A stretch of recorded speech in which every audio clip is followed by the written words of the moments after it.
Bismillahirrahmanirrahim. Elhamdülillah ve salatu ve selamu ala Resulillah. Değerli Müslümanlar, biz kısa bir şekilde kefen nasıl olur, bir cenazeyi nasıl kefen ederiz? Önce cenazemiz bu şekilde, biraz önce yıkadık, size göstermiştik. Bunu bu şekilde koyacağız. Cenaze erkek ise 3 kumaş, 3 parça, beyaz olması sünnettir. Tabi uzun olacak, baştan aşağıya kadar. Ona sarılabilecek şekilde genişlik ve uzunluğu olacaktır. İkinci parça.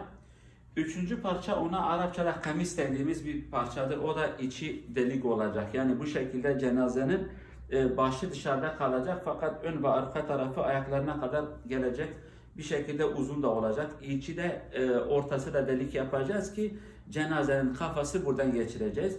Ve onu bu şekilde katlayacağız, yere koyacağız. Cenazemizi kaldırdık, şuraya bıraktık. Cenaze eğer erkekse buna gerek yok. Sadece bunu çekeriz, bunu altından kaldırırız. Cenaze eğer bayan ise peşmal dediğimiz göğsünden dizine kadar fazladan bir kumaş bırakacağız beyaz ve başına da eşarp gibi, o da beyaz, tabi beyaz olmak şartıyla o da sünnettir. Başını saçını örteceğiz, göğsüne kadar getireceğiz. Yaşlı teyzelerin yaptığı şekilde bu kadar güzel, kibarca saçını altına koyacağız, indireceğiz. Şunu da söyleyelim, kulaklarına, buruna ve hatta vücudunda delikler falan varsa, yara varsa pamuk bırakacağız. Ağzı varsa, yani açıksa burunlarına, kulaklarına bir şey akıp da kefen kirlenmesin diye. Biz erkek veya da bayan, bayanlarda bu fazladır. Bir de bu başını örteceğimiz bir parça fazladır. Erkekte bu ikisi yok fakat diğer 3 parça hepsi aynıdır. Biz bunu bu şekilde kafasından geçireceğiz. Eğer erkekse bu fazla kumaşı kaldırır, erkek bayansa bu altında da kalır, daha örtülmüş sayılır. Bunu indirdikten sonra bu sefer biz önce yine güzel olan tarafı da solu bu tarafa getireceğiz. Çünkü yarın öbür gün bu niye yani sol tarafı çaketler gibi yaparız? Bu cenaze defin edildiği zaman bu şekilde mezara konulacaktır. Tabii eğer tam tersi ise topraktır, bir şeydir, buradan içeriye girecek ama böyle olduğu zaman hayvanlar, hatta diyelim ki fareler, akrepler, başka hayvanlar, toprak bile hemen buradan inecek, kefenin içine girilecek. Bu birincisini bu şekilde sardıktan sonra ikincisini de bu sefer daha uzun, baştan ayaklarını da örteceğiz, baştan aşağıya kadar. Ondan sonra üçüncüsünü de aynı o şekilde biz yaptık. Cenazemizi bu şekilde kefen ettik. 3 kumaş, yani 3 ip getireceğiz. Alttan bağlayacağız kefenimizi. Ortadan da bağlayacağız.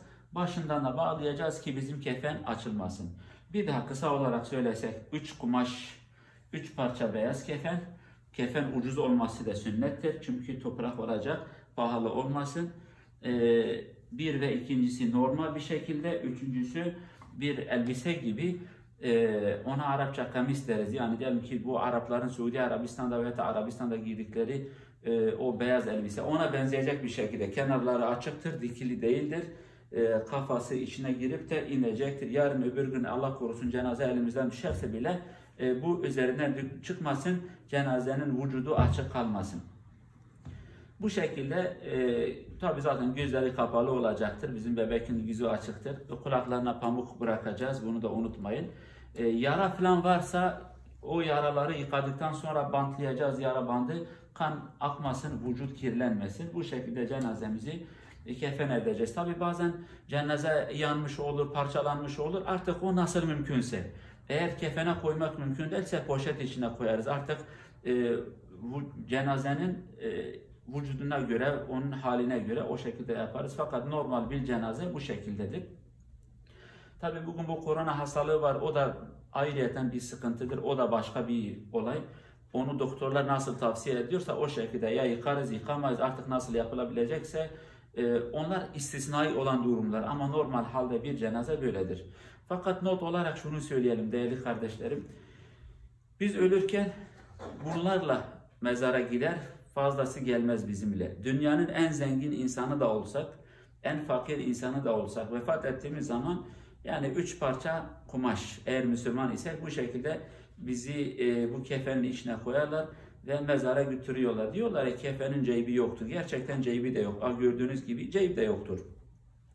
Biz dünya için kavga eder, haram işler, hırsızlık yapar, adam öldürürüz, akrabalarla konuşmayız. Büyük sorunları çıkarırız, savaşları çıkarırız. Yeter ki paramız olsun.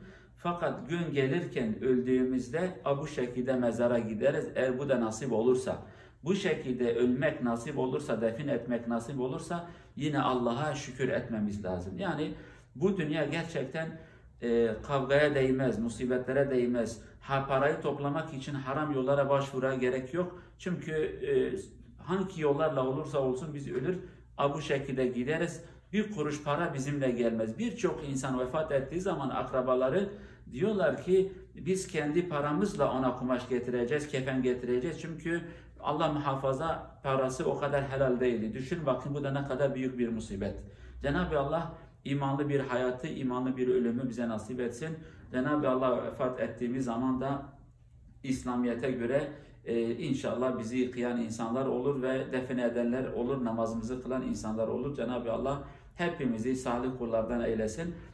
Başka bir sohbete görüşmek üzere. Allah'a emanet olun. Esselamu Aleyküm ve Rahmetullahi ve Berekatuhu.